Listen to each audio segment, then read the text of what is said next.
Hi everyone, how are you? Today we continue the lesson numbers. Бүгін тағы да сандар тақырыбын жалғастыратын боламыз. Өткен сабақта өздеріңіз білетіндеріңіздей, бірден 10-ға дейінгі сандар және де 10-нан 20-ға дейінгі сандарды үйрендік. Енді 20-дан ары қарай санауды үйренетін боламыз. Ол үшін тағы да бір сиқырлы жалғау бар. Соны айтамын, сонда тез жаттайтын боласыздар. Басқа сандарды жаттап алды деген ойдамын. Олай болса, сол сиқырлы қосымшаны жалғауда айтайын. Ол T деп аталады. Яғни қарайық. 20 дегенді біз 20 деп айттық, е? Сол жерде қандай жалғау тұр? T, яғни T. Енді осы T деген жалғау бізде 90-ға дейінгі сандарға жалғанады, яғни ондықтарға. Мысалы, 20 деп айтсақ, ол 20. 30 десек, ол 30. 40 ол 4 деген фу болады ғой, ал 40 40. 50 50. 60 6 60 60. 7 жаңегідей 7 70 70. 8 8 80 80. 9 90 қалай болады? 9 T. Я, өте жақсы. Яғни осы T деген жалғауды жалғап ақ, біз 90-ға дейін санап үйреніп алдық, е? Және айтқанымдай негізгі бірден 10-ға дейінгі сандарды өте жақсы меңгеріп алсаңыз, басқа сандарды меңгеру тіптен де оңай. Енді 100-ден ары қарай 900-ге дейінгі сандарға 100 деген сөзді қосып отырсақ болды.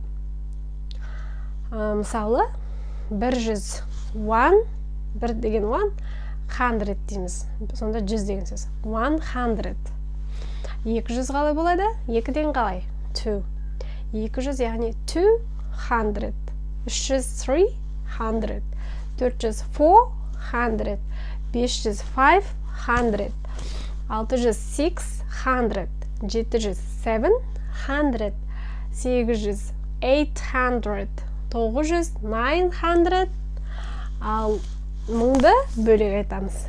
900-ге дейін айттық әзірге. Ал 1000-нан ары қарай 9000-ға дейін кете береді. Ары қарай қанша 1000 болса да, ол жерде 1000 деген сан. 1000 деген сөзді қосып отырамыз. 1000 салы 1000 1000. 2000 2000. 3000 3000. 4000 4000 кете береді.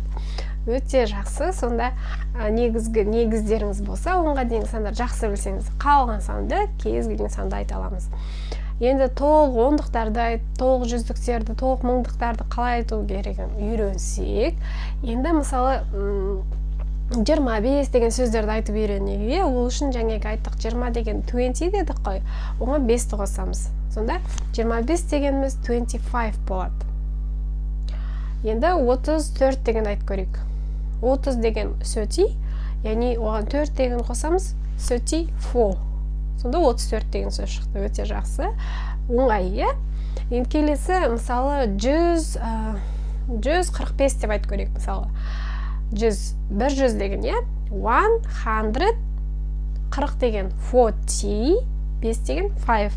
Сонда 145 деген сөз қалай болады? 100 және деген сөзді қосып айтып отырамыз. 145. Тамаша.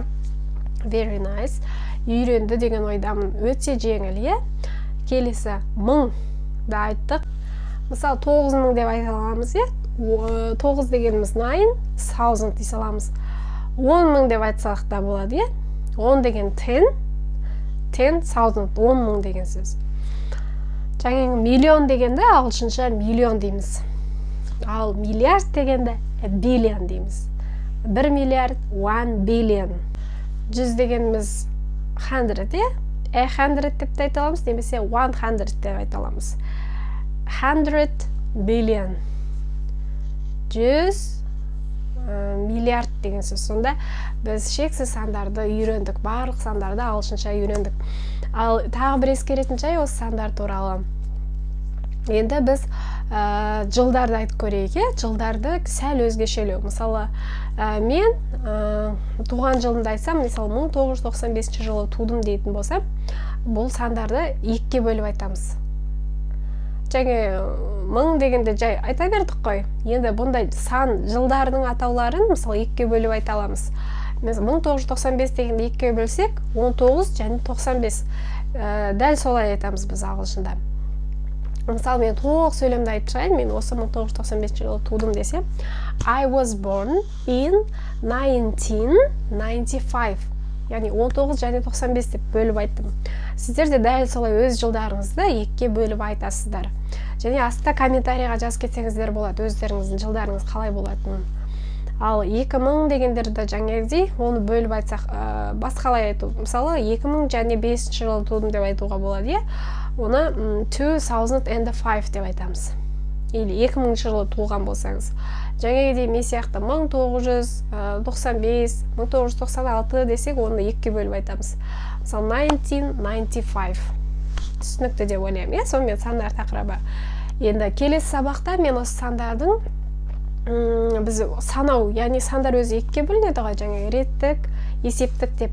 Біз есептік сан есімдерді өттік, 1, 2 деген бәрі осының бәрі айтып жатқандарымыз бәрі есептік. Енді мен келесі сабақта сіздермен реттік сан есімдерді үйренетін боламыз. Сондықтан жалпы осы сандар тақырыбын толық мен айтып шығатын боламын. Келесі сабақты сонда жібермей қарап отырыңыздар, тіркеліп отырыңыздар каналға, достарыңызбен бөлісіп отырыңыздар. Ағылшында бірге үйренейік. Goodbye everyone.